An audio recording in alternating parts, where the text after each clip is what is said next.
السلام علیکم ورحمۃ اللہ وبرکاتہ۔ رب اشرح لی صدری ویسر لی امری واحلل عقدۃ من لسانی یفقہوا قولی۔ الحمدللہ رب العالمین۔ پارہ نمبر 6 سورۃ النساء، آیت نمبر 168۔ اعوذ باللہ من الشیطان الرجیم، بسم اللہ الرحمن الرحیم۔ ان الذين كفروا وظلموا لم يكن الله ليغفر لهم ولا ليهديهم طريقا۔ یقیناً جن لوگوں نے کفر کیا اور ظلم کیا، اللہ رب العزت ہمیشہ سے ایسا نہیں ہے کہ وہ انہیں بخش دے اور نہ ہی یہ کہ ان کو کسی راستے کی ہدایت دے۔ اللہ رب العزت فرماتے ہیں بے شک جن لوگوں نے کفر کیا اور لوگوں کو اللہ رب العزت کے راستے سے روکا وہ گمراہ ہو گئے اور وہ بہت دور کی گمراہی میں جا پڑے۔ بے شک جن لوگوں نے کفر کیا اور ظلم کیا، اللہ رب العزت ان کو نہیں بخشے گا اور نہ انہیں آخرت میں کوئی راہ دکھائے گا ماسوا دوزخ کے راستے کے، جس میں وہ ہمیشہ ابد تک رہیں گے، اور یہ کام اللہ رب العزت پر بہت ہی آسان ہے۔ اس آیت میں یہود پر عذاب کی وعید سنائی گئی ہے کہ اس آیت کا معنی یہ ہے کہ یہود نے حضرت محمد صلی اللہ علیہ وآلہ وسلم کی نبوت کا کفر کیا اور دوسرے لوگوں کے دلوں میں اسلام کے خلاف شبہات ڈال کر ان کو اسلام لانے سے روکا۔ مثلا ان سے کہا کہ اگر واقعی رسول ہوتے تو آسمان سے یک بار کی کتاب لے آتے، جیسا کہ حضرت موسیٰ علیہ السلام تورات لائے تھے، اور یہ کہا کہ تورات میں لکھا ہوا ہے کہ حضرت موسیٰ علیہ السلام کی شریعت قیامت تک تبدیل نہیں ہوگی، نہ اس میں کوئی تبدیلی ہوگی۔ اور انہوں نے کہا کہ حضرت ہارون علیہ السلام اور حضرت داؤد علیہ السلام کے سوا کسی کی نسل سے نبی مبعوث نہیں ہو سکتا۔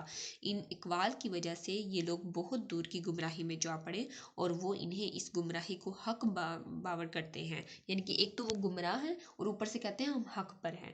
اسی گمراہی کی وجہ سے دنیا کا مال اور دنیاوی فائدے حاصل کرتے تھے۔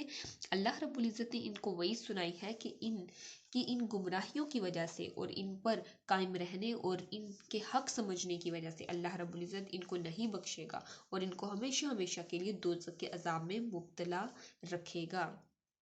اب دیکھیں کس طرح اللہ رب العزت نے، ہم نے پچھلے پاروں میں بھی اور آیات میں بھی پڑھا کہ وہ تھوڑی قیمت لے لیتے تھے اور اللہ رب العزت کی آیات کو تبدیل کر دیتے تھے۔ وہ لوگ جو کم پڑھے لکھے تھے ان لوگوں کو تو دیکھیں، ہماری جیسے کہ نبی صلی اللہ علیہ وسلم کی امت ہونے کی حیثیت سے ہمارے اوپر یہ فریضہ فرض عائد ہے کہ ہم ان تمام لوگوں تک دین کا پیغام پہنچا دیں جو علم اس چیز کا نہیں رکھتے ہیں۔ یہ اللہ رب العزت کے نبی نے اور اللہ رب العزت نے ہم پر رسپانسبلٹی لگائی ہے۔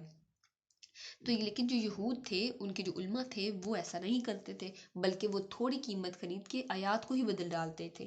آیت نمبر 169، إِلَّا طَرِيقَ جَهَنَّمَ خَالِدِينَ فِيهَا أَبَدًا وَكَانَ ذَلِكَ عَلَى اللَّهِ يَسِيرًا، مگر جہنم کا راستہ جس میں وہ ابد الاباد تک ہمیشہ رہنے والے ہیں، اور یہ کہ اللہ رب العزت پر ہمیشہ سے بہت ہی آسان ہے۔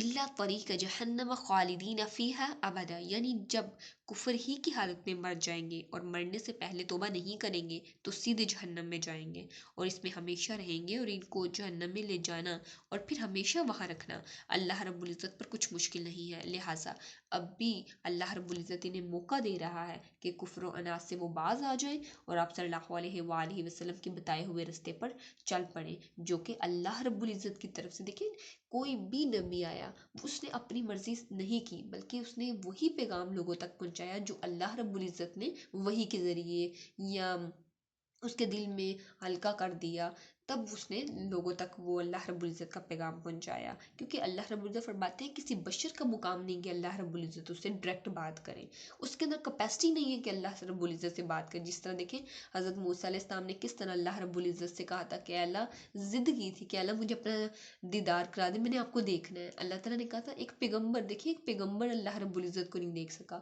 کہ حضرت موسیٰ علیہ السلام کو جب اللہ رب العزت نے اپنی ایک جھلکی ہی دکھائی تو وہ بے ہوش ہو کے پہاڑ پر گر پڑے۔ تو دیکھیں اللہ رب العزت یہی فرماتے کسی بشر کا مقام نہیں کہ اللہ رب العزت اس سے کلام کرے۔ اللہ رب العزت سے دعا ہے کہ اللہ رب العزت ہمیں دین کا سچا فہم نصیب فرمائے، اس پہ خود بھی عمل کرنے اور دین کا پیغام دوسروں تک پہنچانے کی توفیق عطا فرمائے۔ آمین۔ وآخر الدعوانا ان الحمد للہ رب العالمین۔ سبحانک اللہم وبحمدک، نشہد ان لا الہ الا انت، نستغفرک ونتوب الیک۔ السلام علیکم ورحمۃ اللہ وبرکاتہ۔